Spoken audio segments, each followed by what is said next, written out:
The disappearance of Heather Collins. In the quiet town of Maplewood, nestled in the heart of Pennsylvania, life moved at a slow and predictable pace. It was a place where neighbors greeted each other with warm smiles and kids played on tree-lined streets. But in the summer of 2006, the town's tranquility was shattered when 19-year-old Heather Collins vanished without a trace. Heather was a bright and ambitious college student home for the summer. Known for her infectious laughter and passion for photography, she was loved by everyone who knew her.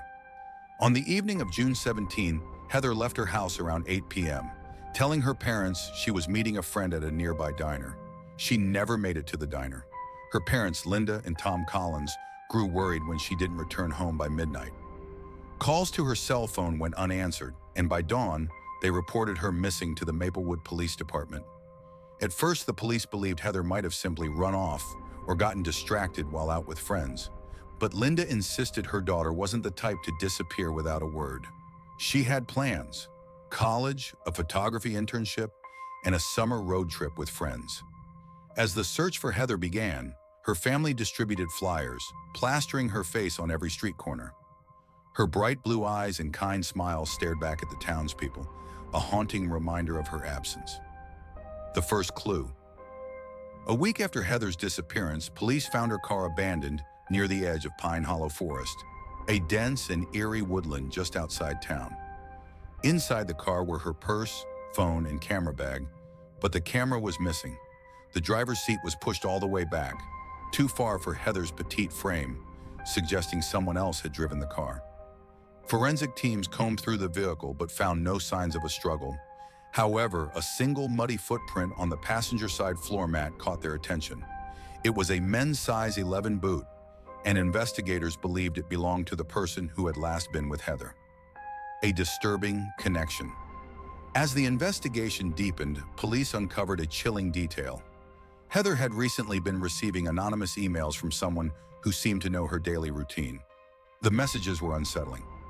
"You have such a pretty smile. I see you at the park every morning. Red is definitely your color. You wore it last Thursday." Heather had mentioned the emails to her best friend Megan, but dismissed them as harmless. Now they took on a far more sinister meaning. The emails were traced to a public library in Maplewood, but the computer logs showed no identifiable user. Whoever was stalking Heather had covered their tracks well. A witness emerges. 2 weeks after Heather's disappearance, a jogger came forward with crucial information. She had been running near Pine Hollow Forest on the night Heather disappeared and recalled seeing a white van parked on a dirt road. Inside the van was a man in his late 30s with dark hair and a scruffy beard. He appeared to be watching something, or someone, in the woods. The jogger hadn't thought much of it at the time, but after seeing Heather's face on the news, she realized the encounter might be important. A new suspect. The description of the man in his van led police to a local handyman, Carl Evans. Carl was known around town for doing odd jobs and lived alone on the outskirts of Maplewood. He had a criminal record that included stalking and harassment, making him an immediate person of interest. When police questioned Carl, he denied ever meeting Heather and claimed he had been home the night she disappeared. However, his alibi fell apart when neighbors reported seeing his van near Pine Hollow Forest that evening. A search of Carl's property revealed disturbing evidence. A collection of photographs of young women taken without their knowledge, many of them in Maplewood. Among the photos was one of Heather sitting on a park bench, taken just days before she vanished. The hunt for answers. Despite the evidence, Carl refused to confess, and without a body, the case stalled. Weeks turned into months, and hope began to fade. Heather's parents, however, refused to give up. They held vigils, organized searches, and continued to pressure the police to keep the case open. Then in December 2006, a hiker stumbled upon a shallow grave in Pine Hollow Forest. Inside were human remains later identified as Heather Collins. The discovery reignited the investigation. An autopsy revealed she had died from blunt force trauma to the head, and fibers found on her clothing matched the interior of Carl's van. With this new evidence, Carl Evans was arrested and charged with Heather's murder. Justice at last.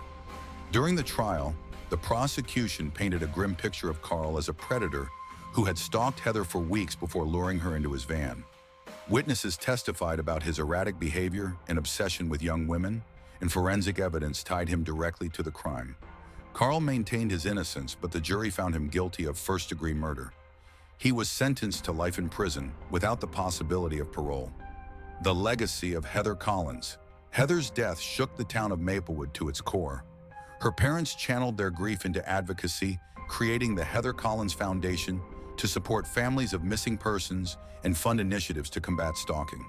Today, her story serves as a sobering reminder of the dangers that can lurk even in the safest of places. Heather's memory lives on, not only in the hearts of those who loved her, but also in the lives saved by the awareness her tragedy brought to light.